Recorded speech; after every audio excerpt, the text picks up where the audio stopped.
Let's now continue our topic on normal distribution. So in the previous topic, alam na natin na using the empirical theorem, 68% of data values fall within one standard deviations from the mean.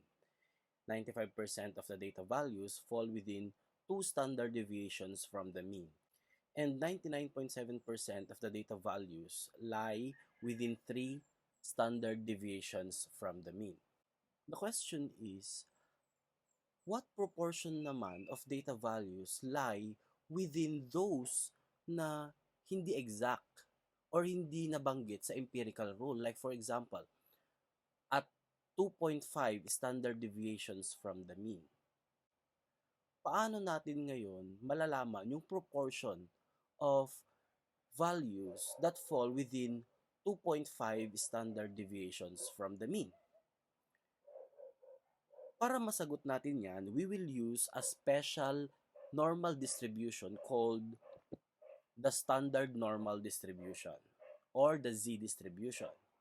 It is a special normal distribution where our mean is 0 and our standard deviation is 1. So para hanapin yung proportion of data values that lie within Z standard deviations, meron tayong tatlong gagamitin. We have the P, the Q, and the R. Kapag ang hinahanap nating area or proportion is from negative infinity to Z, then we will use the P. Pero kapag ang hinahanap nating proportion is from 0 to Z, we will use the Q. At kapag naman ang hinahanap natin ay yung Z to positive infinity, gagamitin natin yung R. How will we find now the area or the proportion using the calculator? So in your calculator, press menu, then navigate to statistics, then pwede nyo i-press yung 6 or i-press yung equal sign, then press AC. Then merong button dyan na options, that is OPTN, okay? Press ninyo yon, then navigate to norm disk, then press 4. Then lalabas ngayon yung P, Q, and R. So press the number corresponding to the appropriate area to find. So kapag negative infinity to Z, gamitin yung P. Pag 0 to Z, gamitin yung Q. Pag Z to positive infinity, kunin yung R. Then you enter the Z score na hinahanap mo, then press equal sign, lalabas na yung kanyang area.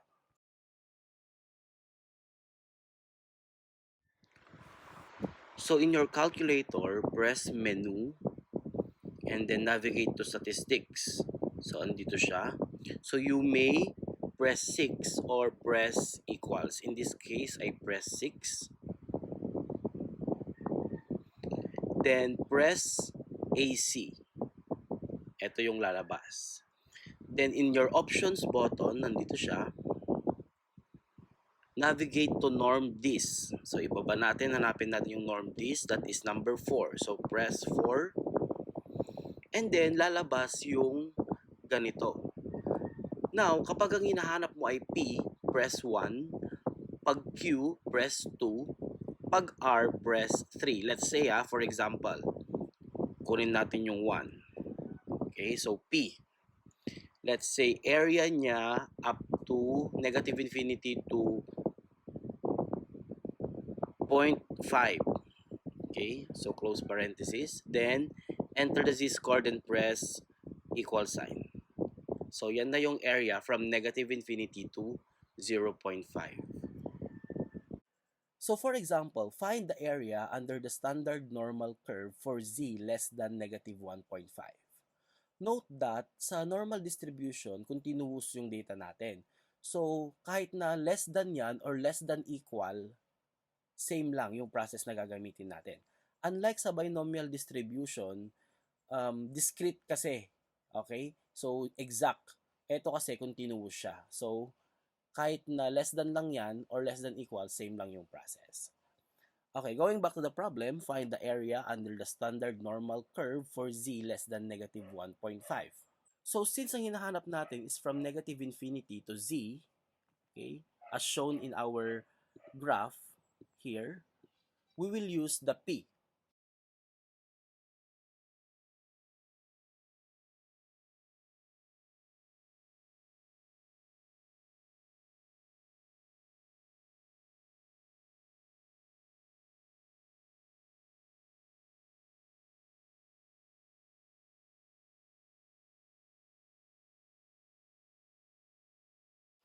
Therefore, P of negative 1.5 is equal to 0.0668, or that is 6.68%. Find the area under the standard normal curve for z less than or equal to 0.36. Again, from negative infinity to z siya, so we will use P.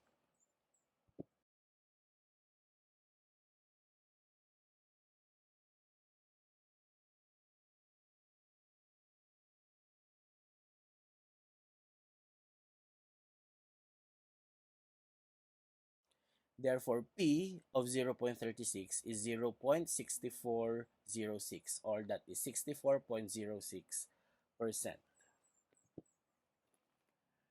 Find the area under the standard normal curve for z greater than negative 1 but less than or equal to 0.36.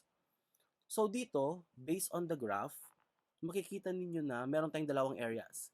Itong area na ito at itong area na ito. Okay?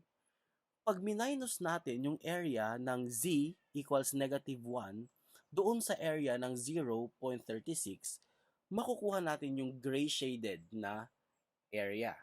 Okay? So to find that, we will use P of 0.36 minus P of negative 1.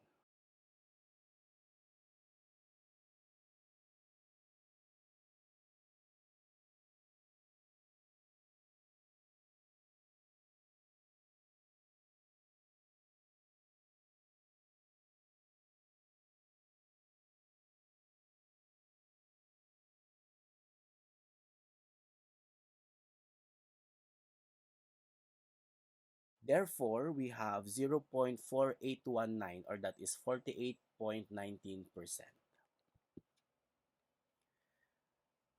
Let's find the area under the standard normal curve for the following.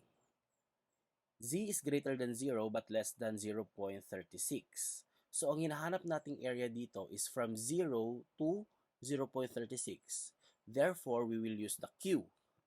And the area is 0.1406. For letter B, ang hinahanap nating area is from negative 2.5 to 0. Again, we will use the Q. Therefore, the area is 0.4938. For letter C, Z is greater than 0.36. So, greater than siya from 0.36 going to positive infinity siya. So, gagamitan natin ng R. Okay? For letter D, Z is greater than or equal to 1.46. Again, greater than 1.46.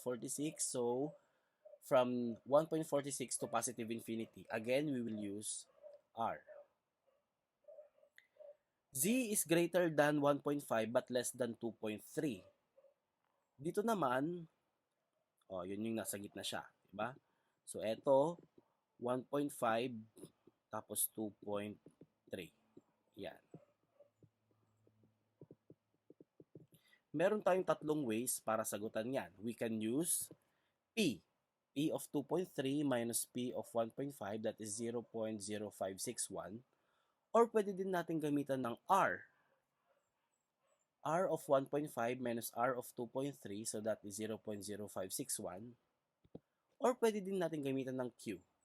That's Q of 2.3 minus Q of 1.5, so that is 0.0561. And finally, Z is greater than 2.1 and Z is less than negative 1.2. So dito naman, nakaano siya. We have dito, negative 1.2 tapos 2.1. Nakahiwalay. So pwede natin gamitan ng P dito tapos R dito, and then pagsamahin natin. So, P of negative 1.2 plus R of 2.1 is 0.1329. One of the most contentious discussion of intelligence centers is on IQ, or the intelligence quotient. It has been established that the IQ score based on specific standard tests is normally distributed with mean equal to 100 and standard deviation equal to 16. In 1920s, Louis Terman, a psychologist, is fascinated about intelligence and mineasure niya yun. He studied the performance of 1,500 students from California at ang sabi niya, considered na genius ang mga tao if they have IQ greater than or equal to 140. From the empirical rule, alam natin that 68% have IQs between 84 and 116. 95% have IQs between 68 and 132. And 99.7% have IQs between 52 and 148. Now, the question is, ilan ang proportion ng tao na considered na genius? Okay? According to Lewis Terman. Or, pwede nating i-rephrase yung question as, where does 140 lie? Kasi, doon sa empirical rule, walang 140 eh. So, nasaan ba ang 140? Para makuha natin yung proportion or yung area. So, we can answer that by standardizing our score. Standardization of score means we transform a normal distribution to a standard normal distribution. Standard normal distribution, yun yung 0 na mean at ang standard deviation is 1. So this is the formula to standardize a score. This is the z-score. The z-score is equal to the score minus the mean all over the standard deviation. So going back doon sa tanong kanina, where does 140 lie? By standardizing it, the z is equal to 140 minus 100 divided by 6, or that is 2.5. Therefore, transform natin from this one going to this one. Can we now find the area? Using R, so R of 2.5 is 0.0062, or ilang percent ang genius according to Lewis Terman? We have 0.62%, okay, of the population ang genius. Let's have another example. Mensa is the largest and oldest high IQ society in the world. It is a non-profit organization open to people who score at the 90th percentile or higher on a standardized supervised IQ or other approved intelligence tests. Mensa requires members to have an IQ of at least 132. So what proportion of the population can qualify for their cutoff? By standardizing 132, the z-score is equal to 2. R of 2 is equal to 0.0228, or ilang percent of people? We have 2.28% of people ang pwedeng maging member. Okay, ang makakwalify for Mensa. The PE teacher in the campus notes that the time that students run a mile is normally distributed with a mean of 9 minutes and a standard deviation of 1.8 minutes. The qualifying run for a competition should be shorter than 5.5 minutes. What proportion of students can qualify for the said contest? So again, we standardize the score. Z is equal to negative 1.9444. And since ang hinahanap natin is shorter than 5.5, we will use P.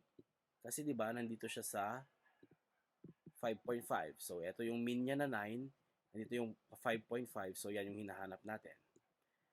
So P of negative 1.9444 is 0.0259, or 2.59% ang pwedeng mag-qualify doon sa competition.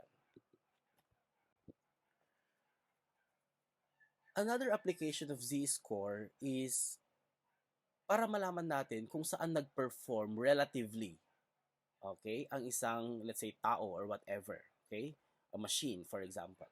So in this case, merong estudyante named Marie at tignan natin kung saan ba siya nag-perform better sa dalawang exams niya. So, she scored 91 on the recent mathematics exam and 90 in the science. The class had an average of 85 on both tests, but the standard deviations are 3 and 2 in mathematics and science respectively. In which exam did Marie perform better relative to her classmates? Initially, Isipin natin na sa math kasi 91 yung nakuha niya, mas mataas. But that is no consideration of the scores of her classmates. Pag kinonsider natin yung scores ng classmate niya, saan kaya siya nag-perform better? So by getting the z-scores in math and science, the z in math is 2 while the z in science is 2.5. So saan siya nag-perform better relative to her classmates? Sa science. Okay?